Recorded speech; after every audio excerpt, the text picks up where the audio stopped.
You've already seen the regular Tigor, you've seen the Tigor JTP, now it's the time for the Tigor EV. The Tigor EV made headlines in 2017 when Tata Motors won a tender to supply 10,000 cars to the government-run Energy Efficiency Services Limited. More recently, the car has been made available through car hire services. But the fact is, you or I can't buy one at the moment because Tata has not formally launched it in the market as yet. Question is, would you want to buy one? That's what we're going to find out today.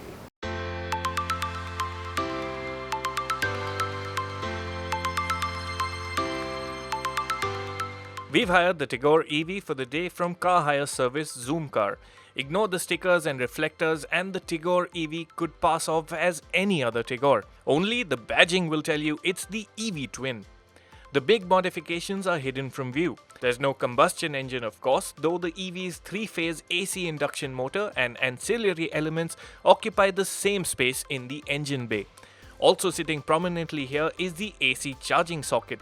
There's DC fast charging too, the socket for which resides under the traditional fuel filler cap. The underseat fuel tank has also made way for the 16.2 kWh lithium-ion battery pack that extends to the boot floor.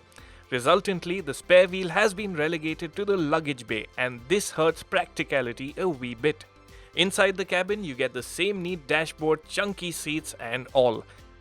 The EV's gear selector is from the Tigor AMT, and the only point of difference really is on the instrument console, where an analog state of charge dial takes the place of the tachometer. On the whole though, it all feels a bit familiar. That still, it's time to move. Twisting the Tigor EV's key has it come to life, but obviously there's no engine noise or vibrations on ignition. It's really the MID that tells you that it's all systems go. Another reading of interest is the state of charge dial. Now it's at 100, just under 100%, and the indicated range is also just under 100. Curiously, that's a lot less than the Tigor EV's ARAI rated 142 km range.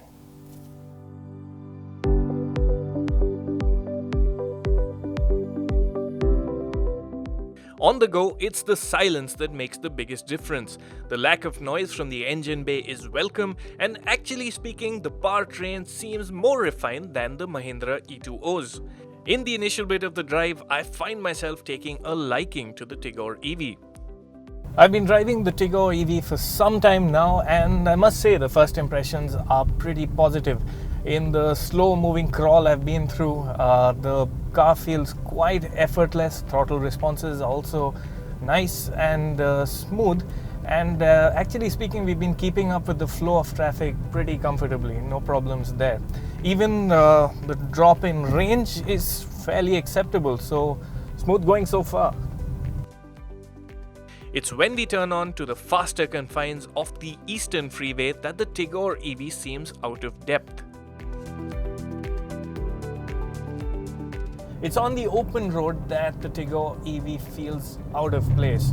You can tell that it's not a very powerful car. In fact, the electric motor puts out just 30 kilowatt, which equates to 40.7 horsepower, which is frankly insufficient for what is a family car. Sport mode does help, but still it doesn't become a Tesla.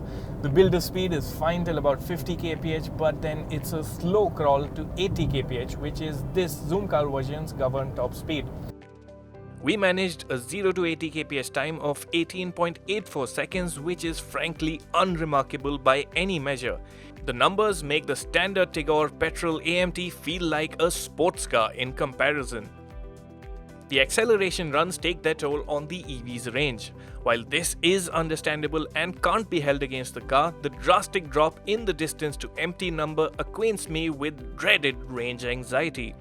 It's only politically correct to plug the Tigor EV into one of Tata Power's charging stations. Tata Power has 33 charging stations in Mumbai, but the one with DC fast charging is some distance away. I won't lie, it's a tense drive to Tata Power's EV charging station at Vikhroli, some 17 kilometers away from office. You'll always keep a close look on the range indicator. It's like living with a petrol engine car with just a 10-litre fuel tank. You will also find yourself going easy on the throttle, coasting down flyovers, and making the most of regenerative braking to maximize charge. These are things you just learn to live with. Thankfully, the car makes it to the charging station with enough juice in the battery pack, and as luck would have it, the charging stations are empty. Plugging into the 15 kilowatt DC fast charger is a straightforward exercise. The charging gun and piping is relatively heavy, so you'll need both hands to lock it into place, but that's all there is to it. Call it Tata's holistic approach to electrification, but here's a Tata EV and here's a Tata EV charging station. Now this is one of 50 EV charging stations set up by Tata Power across the country, and they've informed us they have massive plans to expand the network. This very one is a 15 kilowatt DC fast charger.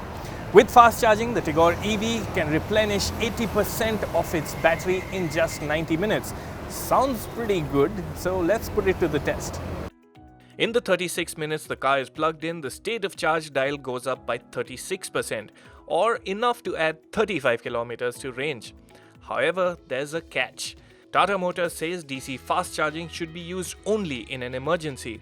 Charging via the standard 15 amp 220 volt wall charger gives a full charge in 6 hours. That's 6 hours for 100 kilometers. So that's a snippet of life with the Tata Tigor EV. It's a car with its heart in the right place, but when you consider things like performance and range, it feels more like a positive first step rather than a viable alternative to a regular combustion engine car. And that's even before you factor in the price. Now remember, Tata Motors built the Tigor EV to the EESL at 11.5 lakh rupees a piece. That's simply too much money for a car that has its compromises and can't match the flexibility of a regular petrol or, whisper it, a diesel. Now Tata doesn't seem to be in a hurry to sell this car to the public at large, and as things stand, I don't see the public at large queuing up to buy one either. We hired the Tata Tigor EV from Zoomcar. If interested, you too can rent out the Tigor EV or one from a whole range of cars. Check out the descriptions box below for Zoomcar's exclusive offers for Autocar India viewers.